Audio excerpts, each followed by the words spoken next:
for joining me here today, and it is truly a pleasure to be here at this year's Leman Conference. My topic today is a Wall Street view of the protein markets, and the hog markets are really tough for me to call from my office in New York City. That's why I'm here in Minnesota, and that's why I need your input.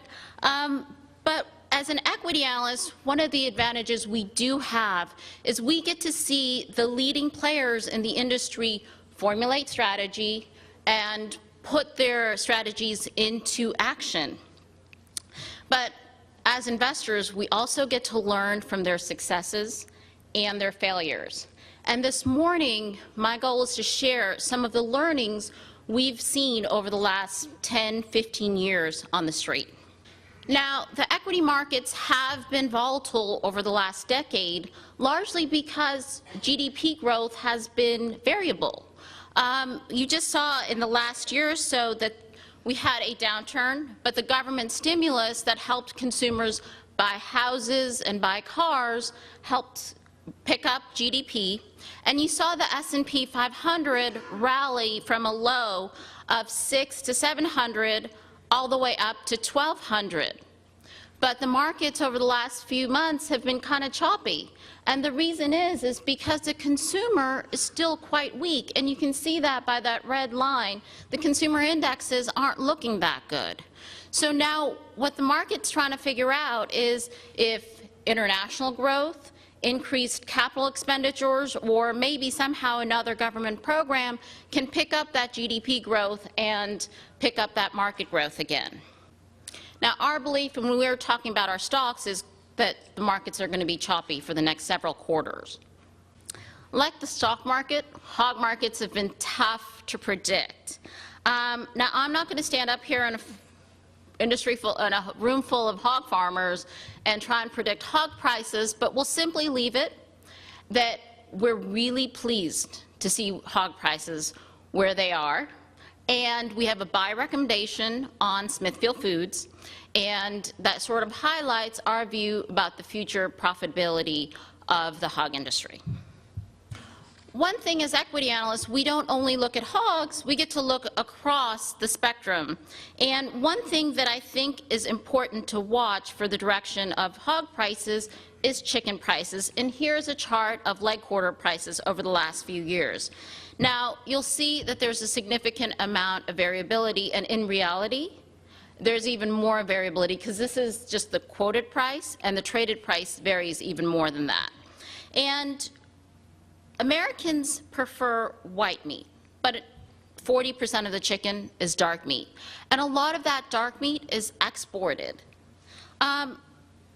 Market access to Russia and China, two very important customers, are pretty inconsistent. EMI AgriStats likes to point out that the U.S. poultry market has not had access to sort of full unfettered access to the markets for a 6-month period consistently over the last 5 years.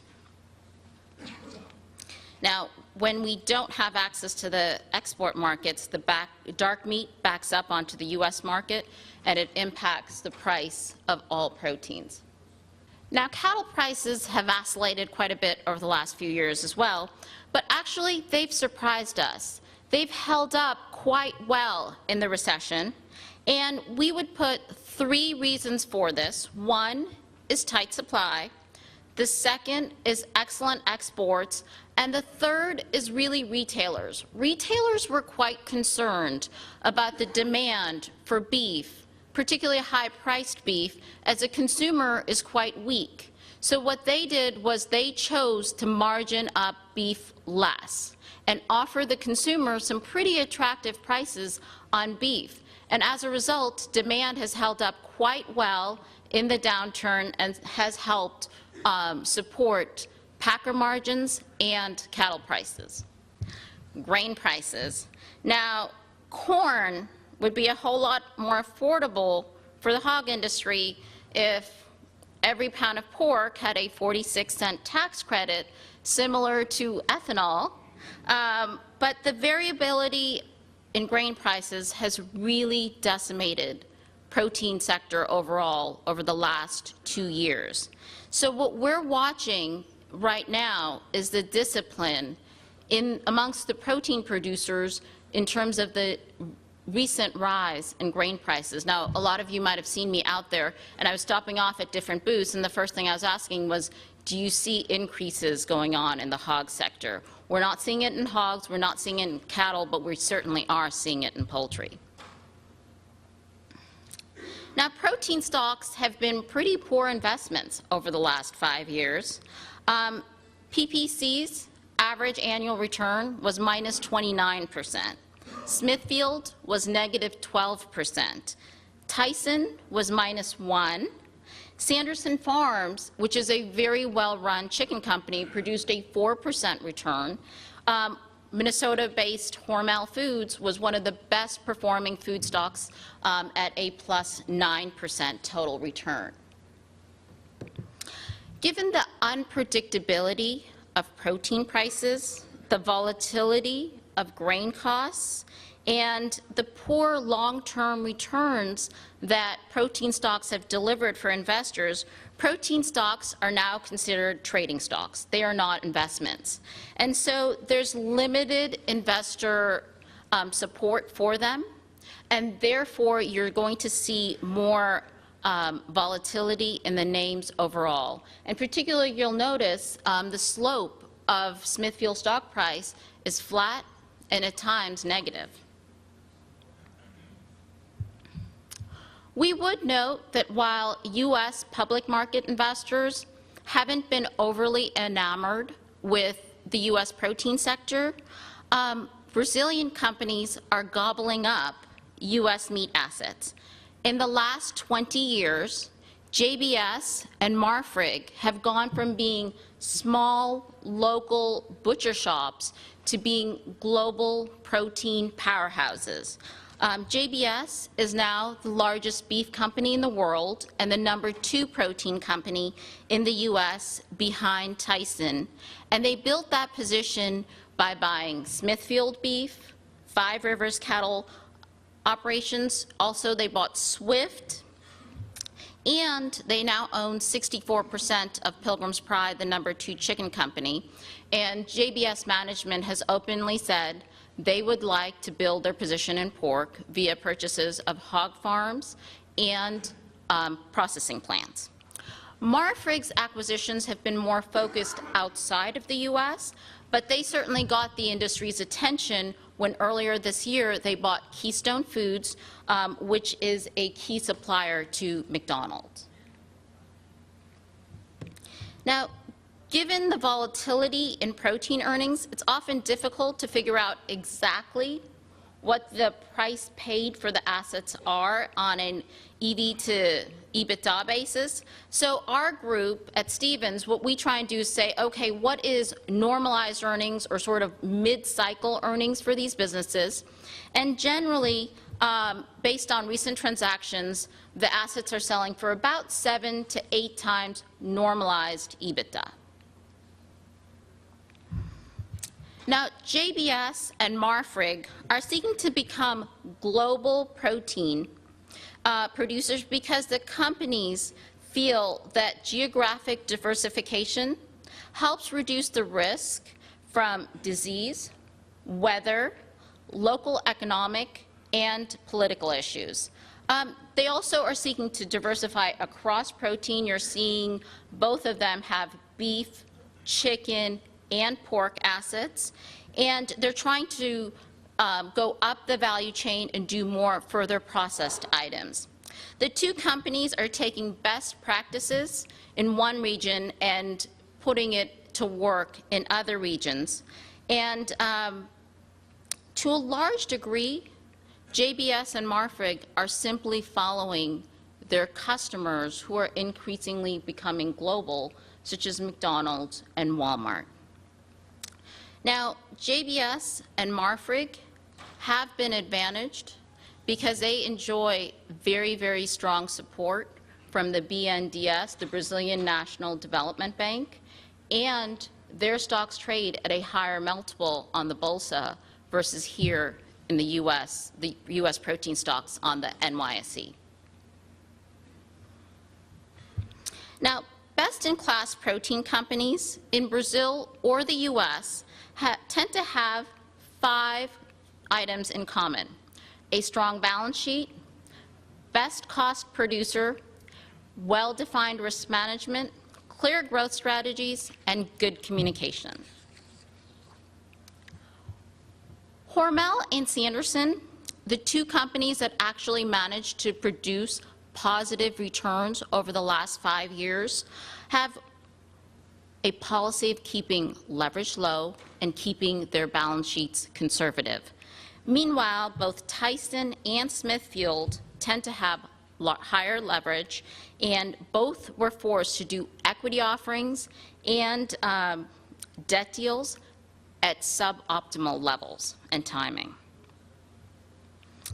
Now, we note that we haven't put low-cost producer on this list, but we put best cost producer because we wanted to highlight that you could be the lowest cost producer in the industry, but if you don't have a product that your customers are willing to pay the right price for, you're not going to hit your ROIC target. And we'd highlight Sanderson in this case. In the mid-90s, Sanderson was the best, lowest cost producer of small bird chickens. But KFC was just not willing to pay the price that they needed to hit ROIC targets. So Sanderson said thank you very much to KFC, said we're producer of the year for you, but come next year, we're not going to supply you because we're changing all of our plants to retail and big bird operations because that's going to help us. And today, Sanderson has some of the best margins in the industry. Similarly, we'd highlight that Hormel Foods here in Minnesota decided to withdraw from the hot dog market for the same reason. They couldn't make their return targets. National Beef is the #4 beef producer here in the U.S., and they consistently, similar to Sanderson, have some of the highest margins in the industry. So we asked our competitors, what makes National so good? And the response was, National has been run by beef guys and has consistently invested capital, but importantly, invested capital in the right places. So we'd also highlight consistent CapEx is key to performance. And in today's regulatory environment, we think careful site selection for their plants is critical to success. The wrong plant in the wrong location is like competing with your hands tied behind your back. And the last 2 points we'd highlight is consistent measurements and aggressive benchmarking. And we'll go back to Sanderson again. The first time I visited Sanderson, you know, I'm used to going into boardrooms with really nice, pretty pictures. No. Sanderson had agrostat charts thumbtacked to their walls.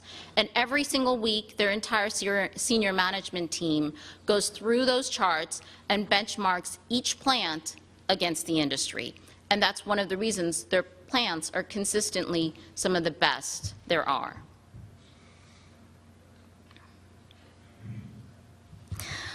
With regards to risk management, we believe that predictability is a myth, and on any given day, anything can happen. You know, some things are rare and inconsequential, but as a company, others can be very, very significant, and they can be catastrophic. How do you feel about offshore drilling? Now, the rise of ethanol and emerging markets demand for grain has tightened up the balance sheet.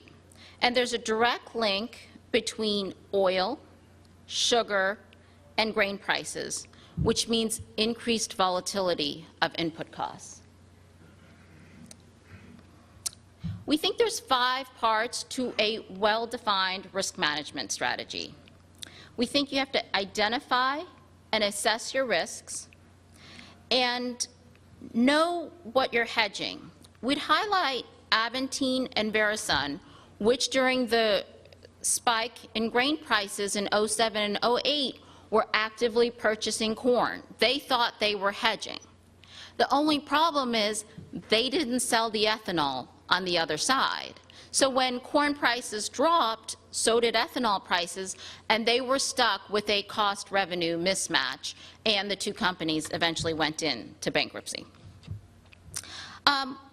Managers have to know the numbers and continually assess risk-return ratios and commit adequate resources for their risk management strategies.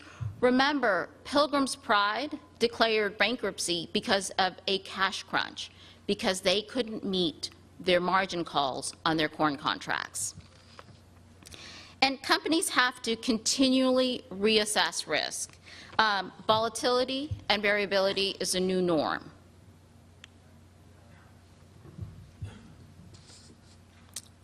The public markets expect companies to put capital to work and grow. And we found that the clearer the growth strategy a company has, the better aligned the business organization tends to be.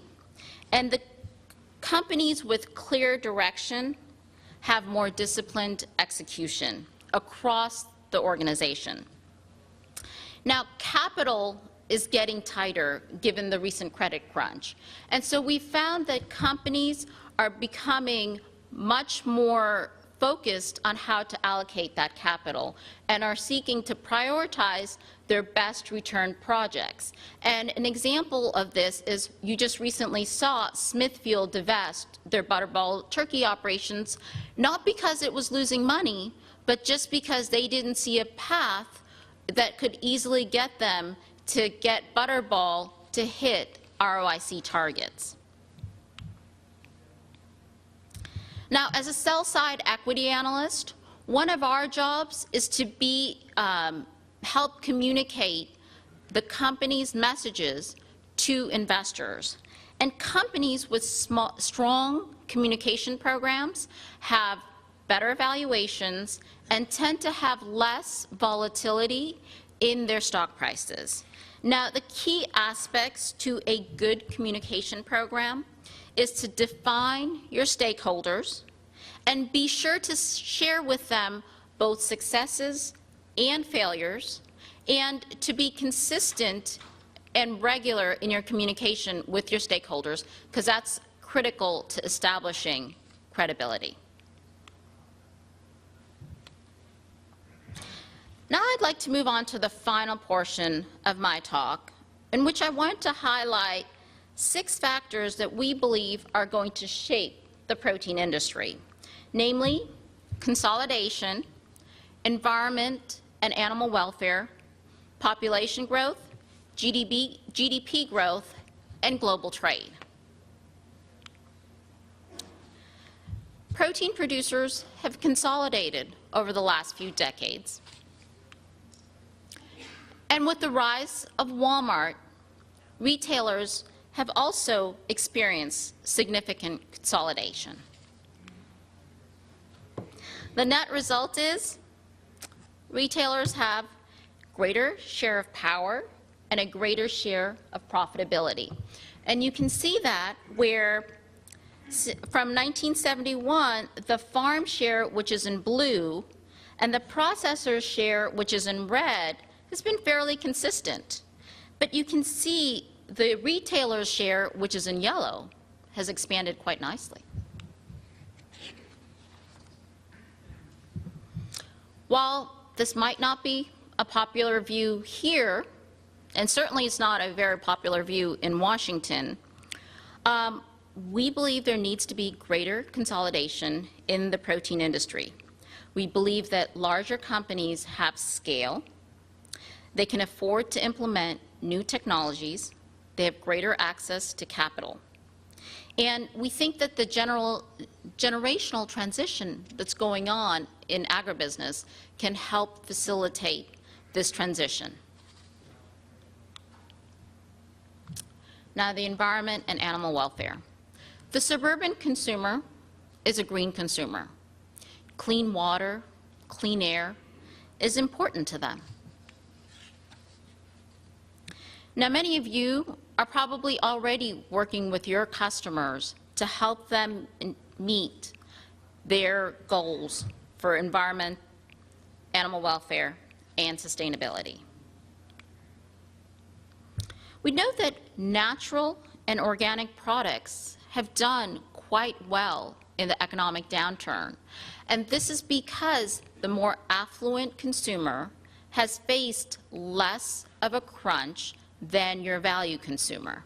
And so we feel that there's opportunities that allow producers to command a premium if they can get certain certifications, and it's an opportunity to improve profitability.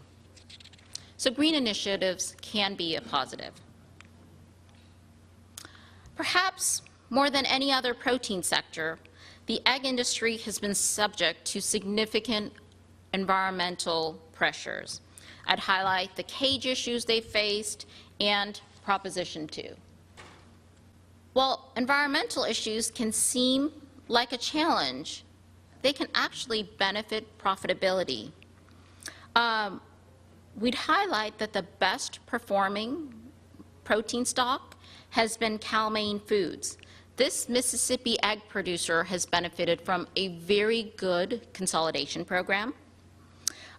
They've had a positive mix with increased sales of specialty and organic eggs, and they've been benefiting from a very rational egg industry because egg producers don't want to commit increased capital in an environment when grain is unsure and you have concerns about what the regulatory environment is going to be going forward.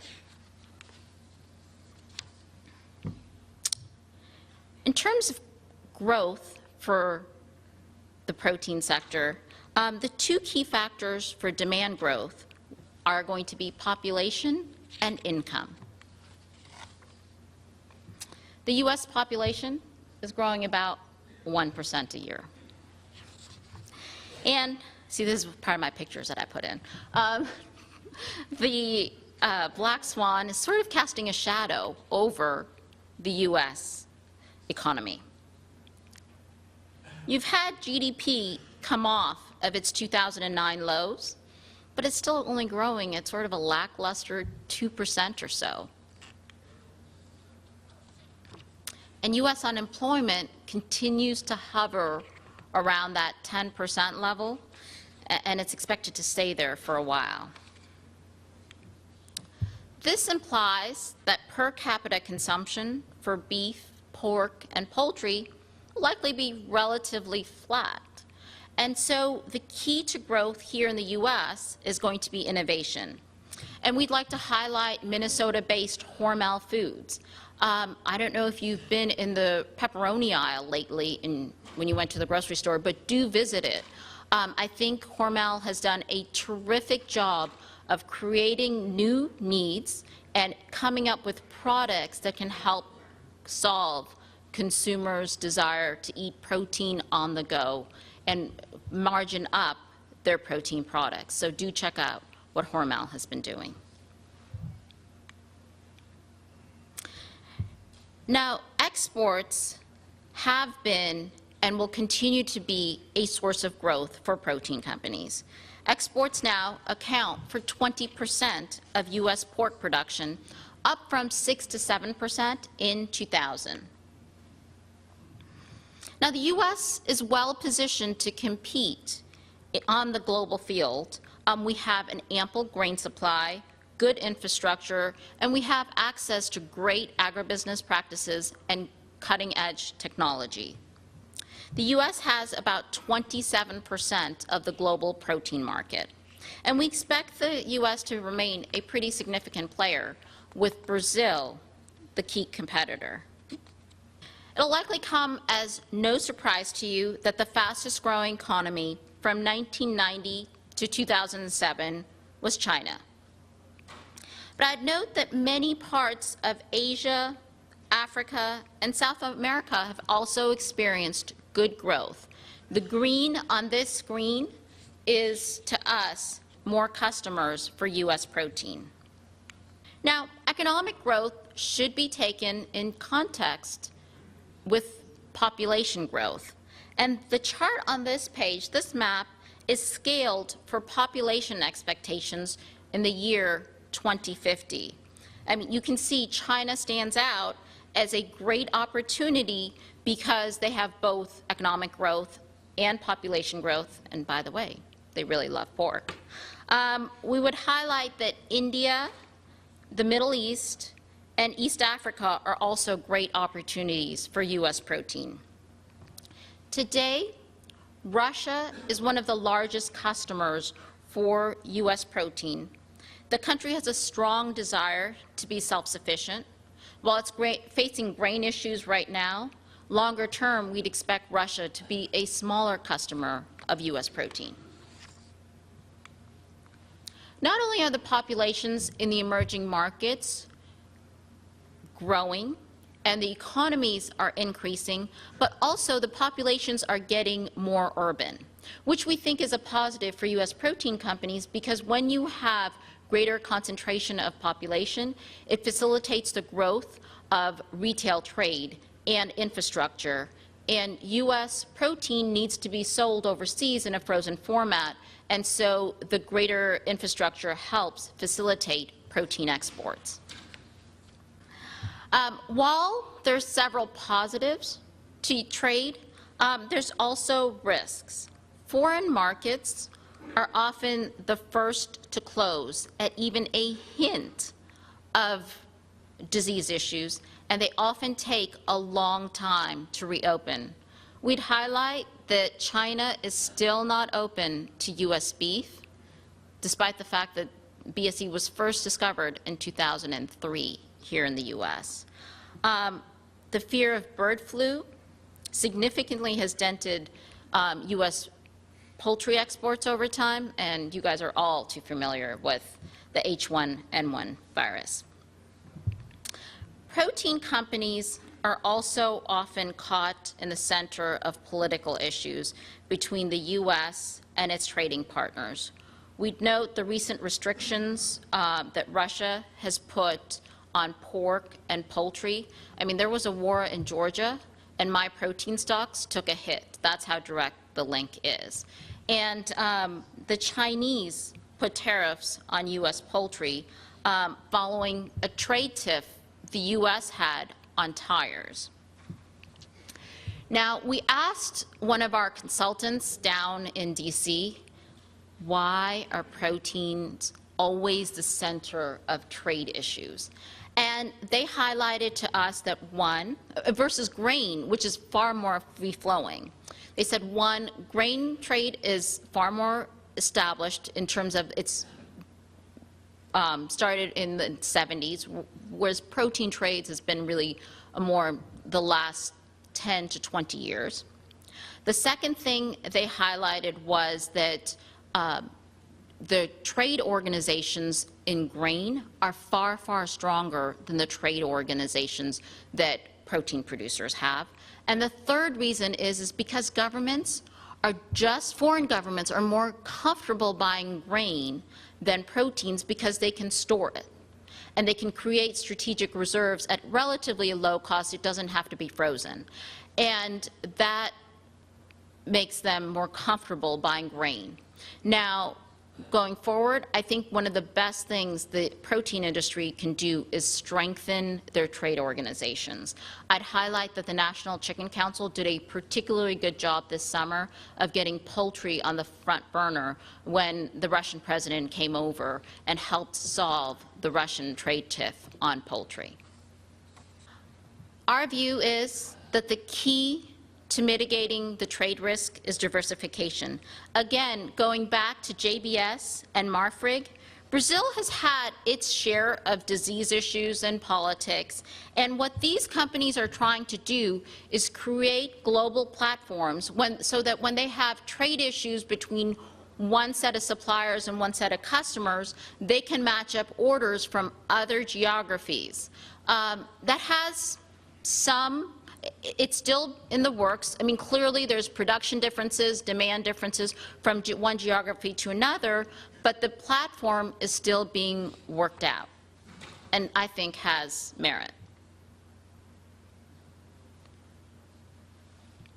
The 4 charts, on this page highlight the concentration of the U.S. protein trade.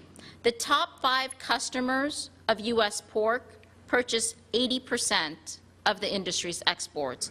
When you look at beef and turkey, it's about 75%. Chicken has had a better record in terms of diversification, where the top 5 customers now count for only 56%. But we want more diversification because I think it will help the valuations protein stocks command. The top customers for pork is Japan and Mexico. And while they're great customers, that dotted line is customers of U.S. pork. It's the all other that are outside of the top 7.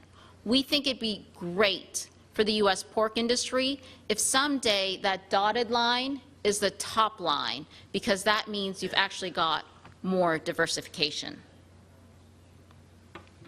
Now, the 4 trade challenges that are on our radar is that Brazil is expanding production, and the country's natural resources are tremendous. Now, 2, Russia is moving from being an importer of protein to being an exporter.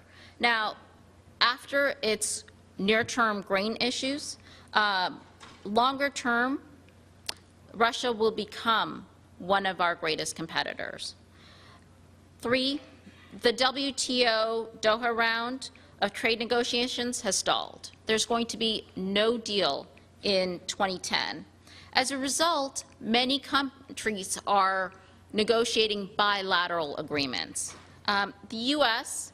has a number of bilateral agreements that have not yet been ratified. And many of them would generally benefit U.S. protein producers. We'd highlight that the EU has recently signed a trade agreement with South Korea, and yet the U.S. has not ratified its own agreement with South Korea. So I think as an industry, we all have to work to get greater access to international markets. So I'd like to conclude my remarks with 3 thoughts. One is, I think that global markets will continue to play an important role, and that protein markets will become more international, and that the U.S. producers will have a role to play in that. 2, we think prices of input costs will be volatile, and that good risk management is going to be critical. And the 3rd is, good operators will continue to have an opportunity to grow, and the critical factor will be to have the right strategy and to implement it effectively.